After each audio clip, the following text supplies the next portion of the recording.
Hello दोस्तों, मैं चीकू। तो आइए आज आपको एक कहानी सुनाता हूँ। ये कहानी मेरी है और मैं ही आपको सुनाऊंगा। तो चलिए सुनाता हूँ। एक बार की बात है, एक गिलहरी सड़क सड़क के किनारे बैठ के कुछ खा रही थी अपना खाना, और पीछे से एक गाड़ी आ रही थी।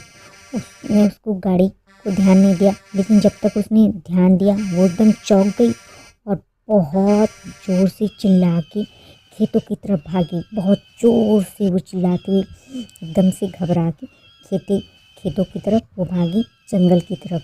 लेकिन तब तक वो इतनी तेज़ से भागी और मैं किनारे नदी के बैठ के पानी पी रहा था।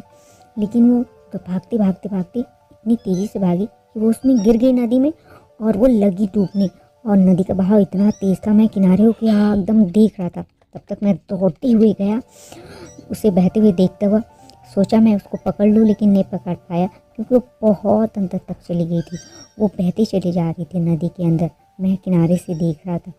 वो एक चट्टान से नीचे गिर गई। फिर मैंने क्या किया, वो नीचे जाके बेहोश होने लगी थी, ऐसा लग रहा था। फिर मैं भी जाके चट्टान में कूद गया पानी में।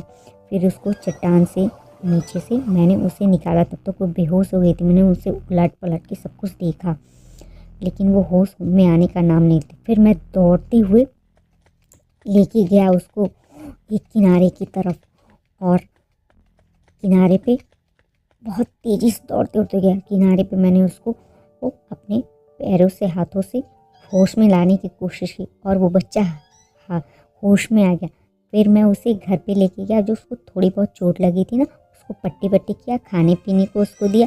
बच्चा कुछ दिनों में अच्छा हो गया और मेरे साथ हंसने खेलने लगा। तो ये थी मेरी स्टोरी। आपको कैसी लगी ज़रूर बताना और सब्सक्राइब कर